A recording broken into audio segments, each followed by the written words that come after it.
Reused content വന്നു, നിങ്ങൾ appeal video പോകാൻ ആഗ്രഹിക്കുന്നുണ്ട് എങ്കിൽ ഇന്ന് പലരും സ്റ്റോറി ടെല്ലിംഗ് ചാനലുകൾ റൺ ചെയ്യിപ്പിക്കും. റിപ്പറ്റേറ്റീവ് കണ്ടന്റ് എന്ന് പറയാം. ഹായ് ഫ്രണ്ട്സ്, പുതിയൊരു വീഡിയോയിലേക്ക് എല്ലാവർക്കും സ്വാഗതം.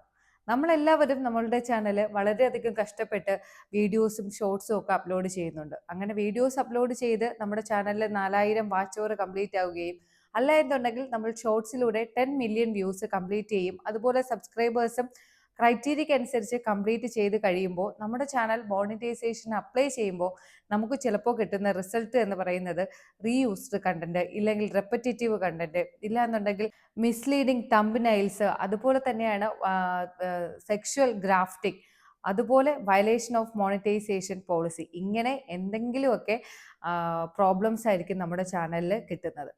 അപ്പോൾ ഇന്നത്തെ വീഡിയോയിലൂടെ നമുക്ക് വിശദമായിട്ട് നോക്കാം. നമ്മുടെ ചാനൽ ക്രിയേറ്റ് ചെയ്യുന്നത് മുതൽ മുകളിൽ പറഞ്ഞ മോണിറ്റൈസേഷൻ്റെ പ്രോബ്ലംസ് ഒന്നും വരാതെ നമ്മുടെ ചാനലിൽ എങ്ങനെ നമുക്ക് വീഡിയോസ് അപ്ലോഡ് ചെയ്യാം, അല്ല ഒരു പക്ഷേ നമുക്ക് ഇങ്ങനെയുള്ള പ്രോബ്ലംസ് വരികയാണെങ്കിൽ അതെല്ലാം ക്ലിയർ ചെയ്തുകൊണ്ട് നമ്മുടെ ചാനൽ എങ്ങനെ നമുക്ക് മുന്നോട്ട് കൊണ്ടുപോകാം എന്നുള്ളതാണ് ഇന്നത്തെ വീഡിയോയിലൂടെ നമ്മൾ വിശദമായിട്ട് നോക്കാൻ പോകുന്നത്. അതിനു മുമ്പായിട്ട് എൻ്റെ പേര് ശ്രീനിത്യ. എൻ്റെ ചാനൽ ആദ്യമായിട്ട് കാണുന്നവർ ചാനൽ സബ്സ്ക്രൈബ് ചെയ്യുക. അതുപോലെ യൂട്യൂബിൽ പുതിയ പുതിയ ക്രിയേറ്റേഴ്സിന് വളരുന്നതിന് വേണ്ടിയിട്ടുള്ള ടിപ്സ് ആൻഡ് ട്രിക്സ് ആണ് ഞാൻ എൻ്റെ ചാനലിലൂടെ പ്രൊവൈഡ് ചെയ്യുന്നത്. അതുപോലെ നിങ്ങൾക്ക് ഈ ഒരു വീഡിയോ യൂസ്ഫുള്ളായി തോന്നിയാൽ ലൈക്കും അതിനോടൊപ്പം തന്നെ ഹൈപ്പും തരാനും മറക്കരുത്. വീഡിയോയിലേക്ക് പോവാം. ആദ്യം എന്താണ് വയലേഷൻ ഓഫ് മോണിറ്റൈസേഷൻ പോളിസി എന്ന് പറയാം. ഇപ്പോൾ നിങ്ങൾ നിങ്ങളുടെ ചാനലിൽ ക്രൈറ്റീരിയ കംപ്ലീറ്റ് ചെയ്ത് മോണിറ്റൈസേഷന് വേണ്ടിയിട്ട് അപ്ലൈ ചെയ്യുമ്പോൾ നിങ്ങൾക്ക് കിട്ടുന്ന റിസൾട്ട് എന്ന് പറയുന്നത് വയലേഷൻ ഓഫ് മോണിറ്റൈസേഷൻ പോളിസി എന്നായിരിക്കും. ഇങ്ങനെ വയലേഷൻ ഓഫ് മോണിറ്റൈസേഷൻ പോളിസി എന്ന് നമുക്ക് റിപ്ലൈ കിട്ടുകയാണെങ്കിൽ അങ്ങനെയുള്ള ചാനൽസ് പിന്നെ നമുക്ക് മോണിറ്റൈസേഷൻ ആക്കി എടുക്കുക എന്ന് പറയുന്നത് വളരെ ബുദ്ധിമുട്ടുള്ള ഒരു കാര്യമാണ്. അത് എന്തുകൊണ്ടാണെന്ന് വെച്ചാൽ ഇപ്പോൾ അങ്ങനെ വയലേഷൻ ഓഫ് മോണിറ്റൈസേഷൻ പോളിസി വരുന്നത് ഇപ്പോൾ നിങ്ങൾ യൂട്യൂബിൻ്റെ പോളിസികൾക്ക് എതിരായിട്ടുള്ള വീഡിയോസ് അപ്ലോഡ് ചെയ്യുകയോ ഇല്ലാന്നുണ്ടെങ്കിൽ മറ്റു പല വഴികളിലൂടെ നിങ്ങളുടെ ക്രൈറ്റീരിയ കംപ്ലീറ്റ് ചെയ്യുകയോ ചെയ്താൽ, അതായത് 4000 വാച്ച് അവറോ വ്യൂസോ അല്ലെങ്കിൽ സബ്സ്ക്രൈബേഴ്സോ ഒക്കെ നിങ്ങൾ പല കുറുക്ക് വഴികളിൽ കൂടെ കംപ്ലീറ്റ് ചെയ്യുകയാണ് എങ്കിൽ അത് യൂട്യൂബ് കണ്ടുപിടിച്ചു കഴിഞ്ഞാൽ വയലേഷൻ ഓഫ് മോണിറ്റൈസേഷൻ പോളിസി എന്നായിരിക്കും ലഭിക്കുക. ഇനി അതുപോലെ തന്നെയാണ് ഇപ്പോൾ നിങ്ങൾ ഒരു വീഡിയോ അപ്ലോഡ് ചെയ്ത് കഴിഞ്ഞു, നിങ്ങൾ തന്നെ പല പ്രാവശ്യം നിങ്ങളുടെ ഫോണിൽ നിന്നും ആ വീഡിയോ വാച്ച് ചെയ്യുകയോ ഇല്ല നമ്മുടെ വീട്ടിലെ മറ്റു ഫോണുകളിൽ നിന്നോ അല്ലെങ്കിൽ കമ്പ്യൂട്ടറിൽ നിന്നോ ഒക്കെ പല പ്രാവശ്യം ആ വീഡിയോ പ്ലേ ചെയ്യിപ്പിച്ച് അതിൻ്റെ വാച്ച് അവറും വ്യൂസും ഒക്കെ കൂട്ടാനായിട്ട് ശ്രമിക്കുകയാണ് എന്നുണ്ടെങ്കിൽ അതിൽ നിന്നും നിങ്ങൾക്ക് ഇതുപോലെ യൂട്യൂബ് അത് കണ്ടുപിടിച്ചു കഴിഞ്ഞാൽ കിട്ടുന്ന റിപ്ലൈ എന്ന് പറയുന്നത് വയലേഷൻ ഓഫ് മോണിറ്റൈസേഷൻ പോളിസി എന്നായിരിക്കും. അതുകൊണ്ട് നിങ്ങൾ അങ്ങനെയുള്ള വഴികളിലൂടെ വാച്ച് അവറോ വ്യൂസോ ഒന്നും തന്നെ കൂട്ടാനായിട്ട് ശ്രമിക്കരുത്. അങ്ങനെ ഒരു കുറുക്ക് വഴികളിലൂടെയും നമ്മൾ യൂട്യൂബിൻ്റെ ക്രൈറ്റീരിയ കംപ്ലീറ്റ് ചെയ്യാനായിട്ട് ശ്രമിക്കരുത്. അങ്ങനെ വന്നു കഴിഞ്ഞാൽ നമുക്ക് വയലേഷൻ ഓഫ് മോണിറ്റൈസേഷൻ പോളിസി എന്നായിരിക്കും ലഭിക്കുക. ഇനി രണ്ടാമതായിട്ട് എന്താണ് റെപ്പറ്റേറ്റീവ് കണ്ടന്റ് എന്ന് പറയാം. നിങ്ങളുടെ ചാനലിൽ ക്രൈറ്റീരിയ കംപ്ലീറ്റ് ചെയ്ത് നിങ്ങൾ മോണിറ്റൈസേഷന് വേണ്ടിയിട്ട് അപ്ലൈ ചെയ്യുമ്പോൾ നിങ്ങൾക്കൊരു പക്ഷേ കിട്ടുന്ന റിപ്ലൈ എന്ന് പറയുന്നത് റെപ്പറ്റേറ്റീവ് കണ്ടന്റ് എന്നായിരിക്കും. റെപ്പറ്റേറ്റീവ് കണ്ടന്റ് എന്തുകൊണ്ടാണ് വരുന്നത് എന്ന് പറഞ്ഞാൽ, ചിലപ്പോൾ നിങ്ങൾ ഒരു ലോങ് വീഡിയോ അപ്ലോഡ് ചെയ്യുന്നു, അതിൻ്റെ തന്നെ ഷോർട്ട് വീഡിയോ ആയിട്ട് നിങ്ങൾ ആ വീഡിയോ തന്നെ അപ്ലോഡ് ചെയ്യുന്നു. അങ്ങനെ വന്നു കഴിഞ്ഞാൽ നമുക്ക് ഒരു പക്ഷേ റെപ്പറ്റേറ്റീവ് കണ്ടന്റ് വരാനുള്ള സാധ്യതയുണ്ട്. അതുപോലെ തന്നെയാണ് നിങ്ങൾക്ക് ഒരുപോലെ തോന്നിക്കുന്ന തംബ്നെയിൽ, പല വീഡിയോകളിലും ഒരുപോലെ തോന്നിക്കുന്ന തംബ്നെയിൽ നിങ്ങൾ ആഡ് ചെയ്ത് കൊടുക്കുന്നു. അങ്ങനെ വന്നു കഴിഞ്ഞാലും ഇത് റെപ്പറ്റേറ്റീവ് കണ്ടന്റ് വരാനുള്ള ചാൻസ് ഉണ്ട്. അതുപോലെ തന്നെ നിങ്ങൾ ലോങ് വീഡിയോസും ഷോർട്ട് വീഡിയോസും ഒക്കെ ചെയ്യുന്ന സമയത്ത് നമുക്ക് പെട്ടെന്ന് നോക്കുന്ന സമയത്ത് അതെല്ലാം ഒരുപോലെ നമുക്ക് കാണുന്നു എങ്കിൽ അത് റെപ്പറ്റേറ്റീവ് കണ്ടന്റിൽ വരുന്നതാണ്. അപ്പോൾ അത് യൂട്യൂബിന് അങ്ങനെ ചെക്ക് ചെയ്യുന്ന സമയത്ത് തോന്നിക്കഴിഞ്ഞാൽ നമുക്ക് കിട്ടുന്ന റിപ്ലൈ എന്ന് പറയുന്നത് റെപ്പറ്റേറ്റീവ് കണ്ടന്റ് എന്നായിരിക്കും.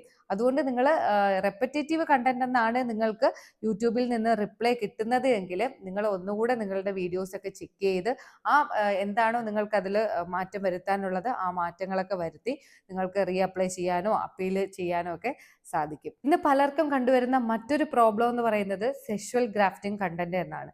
സെക്ഷുവൽ ഗ്രാഫ്റ്റിംഗ് കണ്ടന്റ് വരുന്ന ചാനലുകൾക്ക് ഒരു പക്ഷേ നിങ്ങൾ ചാനലിൽ മോണിറ്റൈസേഷന് വേണ്ടിയിട്ട് അപ്ലൈ ചെയ്യുന്ന സമയത്തോ ഇല്ല എങ്കിൽ മോണിറ്റൈസേഷൻ കഴിഞ്ഞോ നിങ്ങൾക്ക് പെട്ടെന്ന് യൂട്യൂബിൽ നിന്നൊരു നോട്ടിഫിക്കേഷൻ വരികയും അതിൽ പ്രോപ്പറായിട്ടുള്ള രീതിയിൽ അപ്പീൽ വീഡിയോ ഒന്നും റെഡിയാക്കാത്ത ആൾക്കാർക്ക് വരുന്ന അവരുടെ ചാനൽ പെട്ടെന്ന് ടെർമിനേറ്റ് ആവുകയുമാണ് ചെയ്യുന്നത്. ഇനി എന്താണ് സെക്ഷുവൽ ഗ്രാഫ്റ്റിംഗ് കണ്ടന്റ് എന്ന് പറയാം.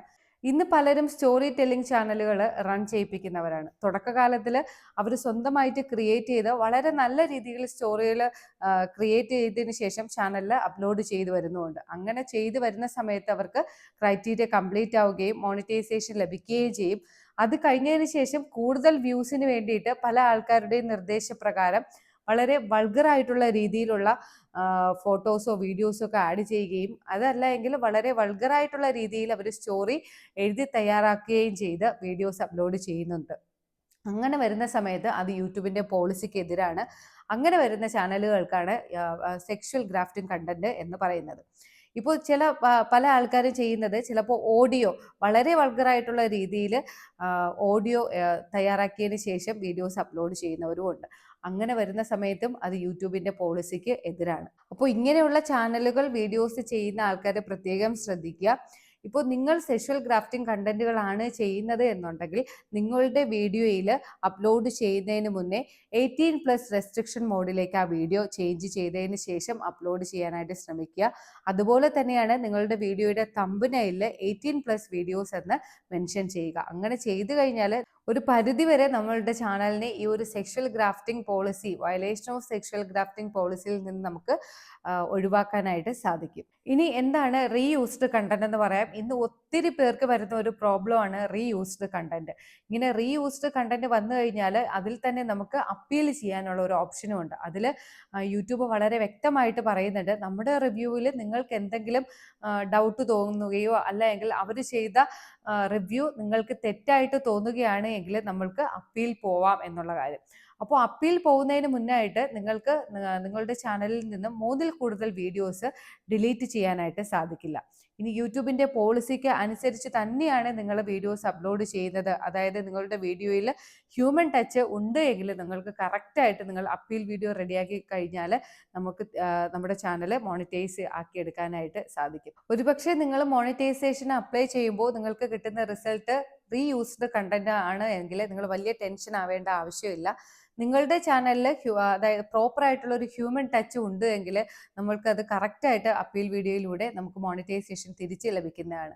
ഹ്യൂമൻ ടച്ച് എന്നതുകൊണ്ട് ഉദ്ദേശിക്കുന്നത് ഞാൻ പല വീഡിയോകളിലും പറഞ്ഞിട്ടുള്ളതാണ്. ഒന്നല്ലെങ്കിൽ നിങ്ങൾ ഷൂട്ട് ചെയ്ത വീഡിയോ, നിങ്ങളുടെ ഫോണിൽ ഷൂട്ട് ചെയ്ത വീഡിയോ ആയിരിക്കുകയോ ഇല്ലെങ്കിൽ നിങ്ങളുടെ ഫേസ് കാണിക്കുകയോ അതുമല്ല എങ്കിൽ നിങ്ങൾ പ്രോപ്പറായിട്ട് വോയിസ് ഓവർ നൽകുകയോ ചെയ്താൽ അത് ഹ്യൂമൻ ടച്ച് ആണ്.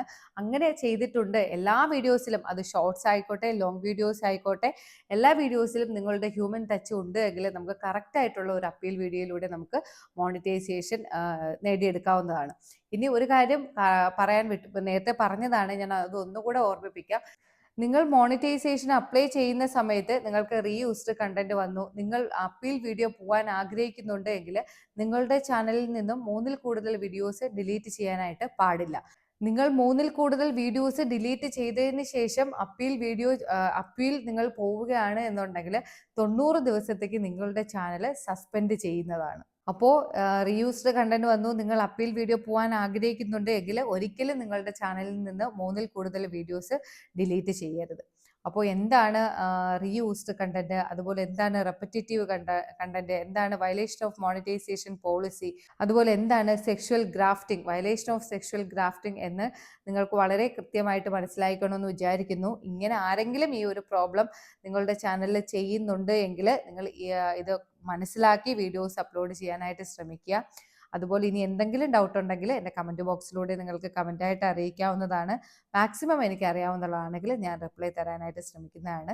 അതുപോലെ മോണിറ്റൈസേഷൻ ക്രൈറ്റീരിയ കംപ്ലീറ്റ് ആയവർക്ക് മോണിറ്റൈസേഷൻ സ്വന്തമായിട്ട് ചെയ്യാൻ അറിയില്ല, അതുപോലെ റീയൂസ്ഡ് കണ്ടന്റ് വന്നു, അപ്പീൽ വീഡിയോ റെഡിയാക്കാൻ അറിയില്ല, സ്വന്തമായിട്ട് ആഡ്സെൻസിന് എന്തെങ്കിലും എറർ വന്നു അത് റെഡിയാക്കാൻ അറിയില്ല, അങ്ങനെ എന്ത് പ്രോബ്ലം ഉണ്ടെങ്കിലും എൻ്റെ സഹായം നിങ്ങൾക്ക് തേടാവുന്നതാണ്.